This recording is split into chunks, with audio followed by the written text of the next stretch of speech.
The twin suns of Varath 7 bled across the horizon, casting a haunting red shimmer through the crystal forest. Ethan pushed through the glowing underbrush, each step crunching softly on moss that pulsed like living light beneath his boots. He hadn't planned to travel this deep into alien terrain, but the distress beacon flashing on his scanner had left him no choice. Its faint signal had tugged at his instincts. Someone out there needed help. He found her slumped beside a colossal glass-like tree, her metallic skin gleaming faintly under the scarlet canopy. Shimmering violet blood pooled beneath her. Ethan froze. A Kathy. Their kind rarely even looked at humans, let alone interacted with them. They were proud, untouchable, beings of grace and power. Yet this one lay dying, her elegant form twisted in agony.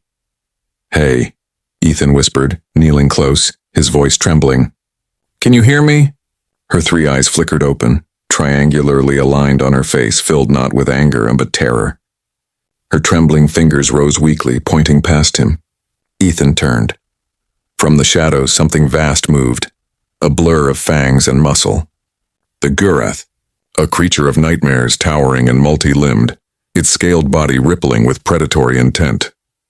Every briefing he'd ever read flashed through his mind. Apex predator, unstoppable, no survivors. But Ethan didn't retreat. He stepped between the monster and the wounded alien, arms outstretched, though he held nothing but a dull utility knife. "Come on then," he muttered, his voice shaking but defiant. "You'll have to go through me."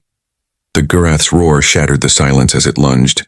Pain tore through Ethan's shoulder, fangs sinking deep. He screamed, slashing futilely against its armored hide. The beast thrashed him like a rag doll, bones jolting with every violent shake. Through the haze of agony, his hand closed around a thick branch.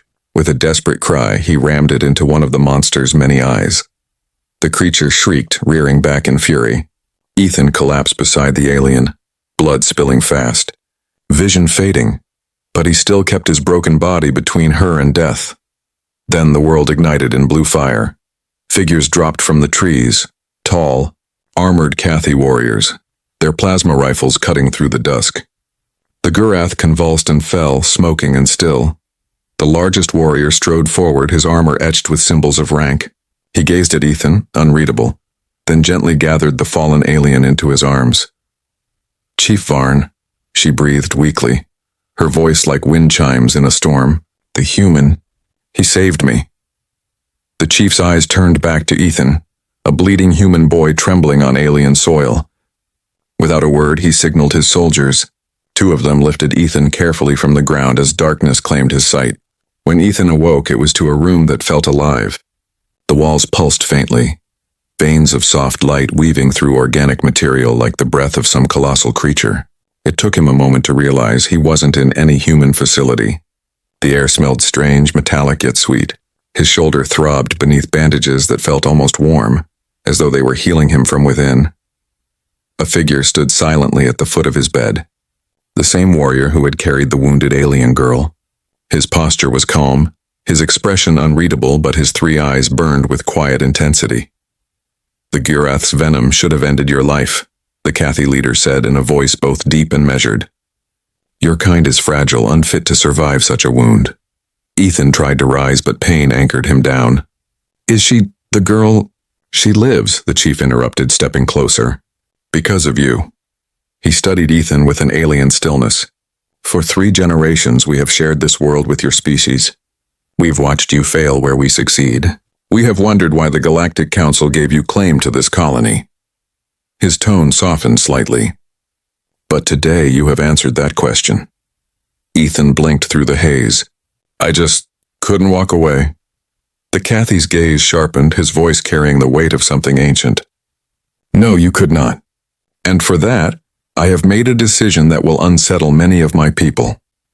He placed a massive, clawed hand upon Ethan's uninjured shoulder, a gesture that somehow felt both formal and intimate. "Our customs are older than your species," the chief continued. "When one risks their life to save another, they become bound not by blood but by honor." He straightened, raising his hand in a symbolic motion Ethan somehow understood without explanation.